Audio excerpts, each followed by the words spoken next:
Porque ya lo habíamos comentado, está en nuestro sitio web biobiochile.cl. El traspaso de los fondos de la AFP cayeron 80% en el 2022. El fondo E fue el preferido por los afiliados a ELA, que anotó una mayor cantidad de salidas. Según un informe de la consultora Ciedes, la cantidad total de movimientos durante el año pasado fue de 1.607.000, de los cuales 72% correspondían a cambios dentro de la misma AFP, vale decir 1.150.000 traspasos, y un 28% hacía referencia a otro tipo de AFP, en definitiva. Y es por eso que hemos invitado al gerente general de Ciedes, del Centro de Estudios, Rodrigo Gutiérrez, a quien agradecemos la gentileza de recibir el llamado de la radio. ¿Cómo está, Rodrigo? Buenas tardes. Hola, Mauricio, buenas tardes. ¿Cómo estás? Bien, revisando un poco los datos, viendo los números, bueno, ha sido activo el tema de la AFP, pero no entre AFP, sino que al interior de las mismas, ¿no? Así es. Bueno, la novedad es que, habiendo terminado ya el 2022 y teniendo a la vista los datos, hemos podido verificar de que el traspaso de fondos que realizan las personas libremente respecto de sus ahorros cayó significativamente este 2022, más de un 80% respecto al año 2021. Y esto básicamente la primera interpretación, la primera hipótesis que nosotros manejamos es por efecto del término de la operación de las recomendaciones que hacían terceros a las personas para que se cambiaran de fondo. Ya, o sea, todas estas empresas que de una u otra manera motivaban a la gente a cambiar fondo para obtener mayor rentabilidad, al salir de operaciones protagónicas, influyeron en esto. Así es, así es. Nosotros veíamos siempre con buenos ojos, digamos, el hecho de que las personas se cambiaran de fondo en la medida que eso mostraba preocupación por sus ahorros, en una tendencia que se veía relativamente estable desde el año 2012 hasta el 2018-2019 aproximadamente. Pero sin embargo, en la pandemia, y sobre todo en la pandemia, las recomendaciones de estos terceros hicieron que estos traspasos aumentaran de una manera absolutamente exagerada, y finalmente a tal punto que esto conllevó de que el regulador, la Superintendencia de Pensiones y finalmente también el gobierno, en su oportunidad creó una ley que finalmente puso mayores restricciones para la operación de estos terceros que hacían este tipo de recomendaciones, los que finalmente tuvieron que salir de operación, salir del mercado, y por lo tanto lo que hemos visto durante el 2022 es que estas cifras volvieron a los niveles pre-pandemia. ¿Por qué fue necesario hacer esto? Bueno, básicamente porque de una parte se demostró de que esta promesa que hacían estos terceros a las personas respecto de cambiarse de un fondo a otro les iba a permitir ganarle al mercado. Esto quedó demostrado que no fue así. Muchas personas más bien perdieron parte de el valor que estos fondos tenían, y por otro lado estaban generando efectos también a nivel macro en los mercados, porque eran tan grandes las cantidades de dinero que se transaban y que las administradoras estaban obligadas a transar, que estos perdían valor, y por lo tanto esta fue una regulación que se vieron obligados a hacer el gobierno. Esto también fue recomendación del Banco Central en su oportunidad, y finalmente esto explica que estos niveles de traspaso finalmente hubiesen vuelto a los niveles de pandemia. Ahora, da la sensación de que esto es casi una madurez del usuario, porque siempre, por lo menos con la Asociación de Fondos de Pensiones, se pedía que los cambios fueran bastante meditados y que no fueran tan abruptos, ¿no? Para mantener de pronto las pérdidas, pudieran recuperar y mantener ciertas rentabilidades. Sí, mira, en realidad lo que nosotros siempre comentamos y recomendamos, y lo hemos hecho también en este programa, en otras ocasiones, en otras invitaciones que me han hecho, es que en realidad, si bien las personas tienen la libertad de elegir tanto la administradora en la cual depositan sus ahorros para financiar sus futuras pensiones, como también el multifondo, la recomendación más correcta respecto del multifondo debe ser en función de la edad y también del perfil o tolerancia al riesgo que las personas tengan, pero principalmente respecto de la edad. Es importante decirle a la gente de que el ahorro previsional sigue una lógica de largo plazo, es decir, las personas van ahorrando a lo largo de toda su vida laboral, desde que ingresan al mercado del trabajo, cuando son jóvenes, a los 25, 30 años, y son ahorros que van haciendo mes a mes con cargo a su sueldo, ¿verdad? Que se hace un descuento ahí de la liquidación de remuneraciones, esto va a la administradora y esto se va juntando, y se va rentabilizando a través del tiempo hasta el momento de la jubilación a los 60, a los 65 años. Y por lo tanto, es importante de que ese ahorro en general uno lo evalúe en un horizonte largo de tiempo. Es importante estar atentos, sí, lo que va pasando con sus ahorros. Es importante que las personas sientan que esos ahorros son propios, que importa por lo tanto estar empoderado de lo que está sucediendo, pero que no pretendan tampoco ganarle al mercado en esto de tratar de ir de un fondo a otro para escapar de alguna pérdida o tratar de maximizar alguna ganancia. Eso es muy difícil de hacer. Nadie lo ha logrado hacer. Los estudios de la superintendencia demostraron que quienes siguieron estas recomendaciones no lograron ganarle al mercado. Y claro, entendemos cuando algunas veces estos fondos tienen caídas abruptas, pero la verdad es que la evaluación hay que hacerla en el largo plazo. Y en el largo plazo, entonces la invitación es que las personas jóvenes puedan invertir en fondos de mayor riesgo, como el fondo A, el fondo B. Estos fondos pueden de pronto ganar o pueden perder. Sin embargo, sabemos que en el largo plazo la evidencia estadística, la evidencia empírica demuestra que tienen rentabilidades más altas que los fondos más conservadores. En 20 años de operación del sistema, el fondo A tiene una rentabilidad en torno al 5% promedio anual. El fondo E, el más conservador, tiene una rentabilidad promedio anual en torno al 3%. Y por lo tanto, las personas jóvenes bien podrían estar en estos fondos de mayor riesgo y estando tranquilas de que puede que exista un año mal, puede que exista 2 años mal, pero que en el largo plazo esas pérdidas se van a revertir.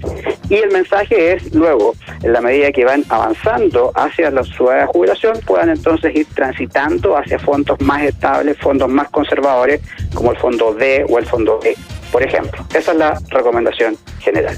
Según los datos que se entregan, un 28% de los afiliados, más de 450.000, se fueron a otras entidades. ¿A qué responde esto? ¿A la mayor rentabilidad que están ofreciendo? ¿A las menores comisiones que cobran? ¿Qué cree usted? Sí, esa es la otra alternativa, la otra posibilidad que tienen los afiliados en torno a ejercer este derecho a elegir, como te decía. De una parte, el multifondo, pero también las administradoras. Las personas en general pueden elegir la administradora de fondos y eso lo hacen en función de distintas motivaciones, pero en rigor los principales atributos que deben evaluar las personas son la rentabilidad que pueden obtener de estas compañías, como también el servicio. Ya, esos son dos aspectos muy relevantes y también evidentemente las comisiones que cobran. No todas cobran las mismas comisiones, hay algunas que son más caras, otras que son menos caras o más baratas, y en virtud de eso entonces las personas pueden elegir. También importa señalar de que este sistema tiene un mecanismo a través del cual los trabajadores que ingresan por primera vez al mercado del trabajo entran a una entidad que es la que ha recibido ese beneficio, digamos, esa posibilidad producto de una licitación de cartera para los nuevos afiliados de fondo, y luego los afiliados pueden elegir luego un tiempo en qué administradora quieren estar. En definitiva, es una decisión personal. Oye, hay muchos auditores que están preguntando a través del WhatsApp de la radio si esta crisis que está viviendo la ISAPRES, por ejemplo, podría tener repercusiones en los fondos de pensiones de los chilenos. Las ISAPRES y las pensiones, no, yo diría que no están directamente relacionadas, pero que sin duda es un tema de preocupación para la gente. No cabe duda de que si bien las ISAPRES recogen una cantidad importante de chilenos, de más de 3 millones de personas, la gran mayoría de la gente está en FONASA. Evidentemente las ISAPRES entregan un servicio de cobertura, un seguro de salud privado que está fuertemente, yo diría, golpeado por una serie de factores que los tienen en las cuerdas desde el punto de vista financiero y que por lo tanto yo creo que se está generando incertidumbre para todos aquellos afiliados de ISAPRES en la medida que observan que la cobertura o la seguridad en la cobertura que estas entidades pueden ir ofreciendo pueda que vaya cayendo en el tiempo. Esto igualmente podría repercutir en la gente afiliada a FONASA en la medida de que si estas ISAPRES van cayendo, todas esas personas evidentemente no pueden quedar en la calle y van a ir inevitablemente llegar a FONASA como única alternativa. Y por lo tanto yo creo que ese es un tema también que es de la máxima relevancia y yo diría que es de la máxima urgencia también respecto a las cosas que tiene que tomar el gobierno ahora ya. No, esto es algo que no puede seguir esperando. Ahora, evidentemente que los instrumentos donde invierten las AFP son instrumentos a largo plazo, están todos normados, en fin. ¿Cuál debiera ser la reflexión al momento de pensar en cambiarse de un fondo, ya sea en la misma AFP o en su defecto cambiarse a otra institución? Sí, la reflexión es la que te comentaba yo hace un rato. Si uno es joven, uno podría estar en un fondo de mayor riesgo. porque sabemos de que en un horizonte largo de tiempo, 20, 30 años, 40 años, los fondos de mayor riesgo van a rentar más.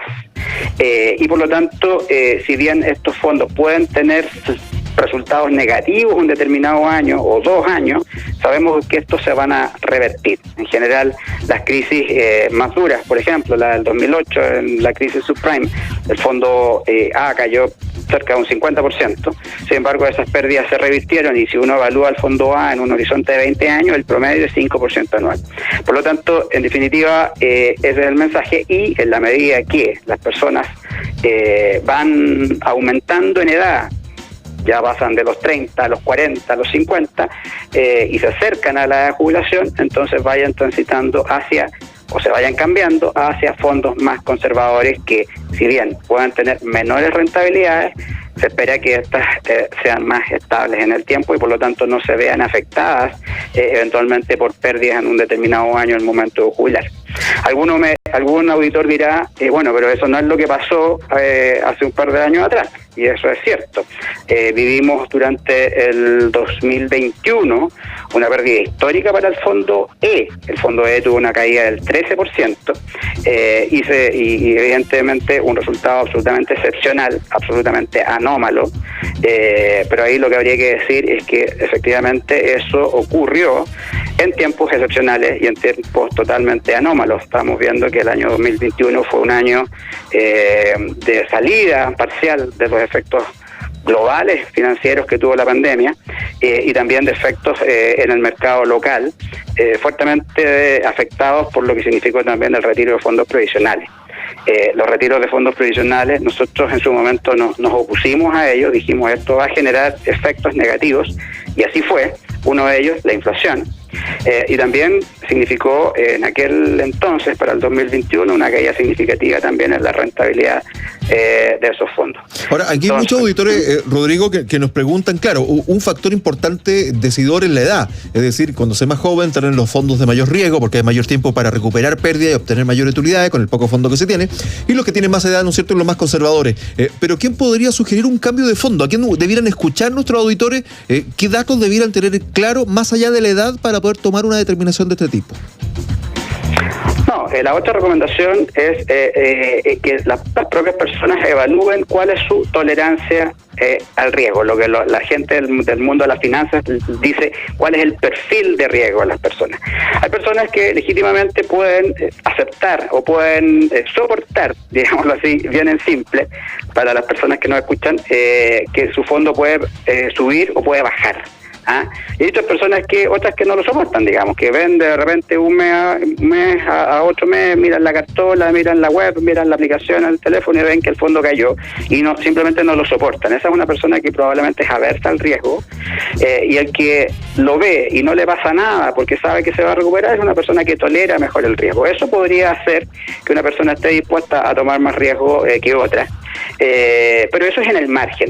Yo diría que lo fundamental acá tiene que ver con la edad y el mensaje acá también no es que las personas se cambien todo el tiempo de fondo, todo el rato, digamos, como lo que sabemos que ocurrió durante algunos años en presencia de las recomendaciones que hacían estos terceros, que afortunadamente ya no están en el mercado. Estamos conversando con Rodrigo Gutiérrez, gerente general de CIEDES. Acá en él podría hacer otra cosa, pero en definitiva, Rodrigo, cuando uno paga costos de administración, cuando tiene un costo fijo con el dinero para poder mantener la estructura de esta AFP, ¿no debieran ser las propias empresas las que vayan moviendo los dineros para minimizar las pérdidas y no tener que depender del usuario que tome esa determinación? ¿Por qué? Porque claro, la vida tiene otro ritmo, están en otras cosas, no para ver los movimientos de las bolsas de valores. Entonces en algún momento quizá el que está en el A podría pasar al E o viceversa. No sé cómo se ve desde el punto de vista técnico. Sí.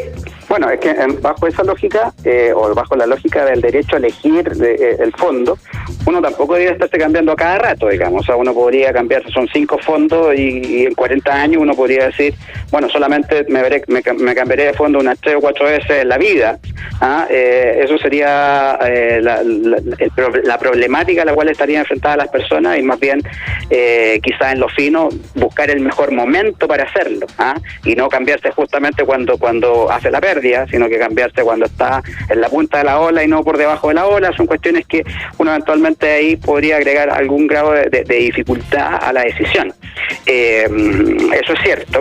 Pero por otro lado también importa reconocer de que efectivamente son decisiones que las personas toman con asimetría de información, es decir, no con toda la información y el conocimiento que tendrían, y sabemos que esto genera estrés o preocupación, o muchas veces se malentiende, o efectivamente muchas personas toman malas decisiones.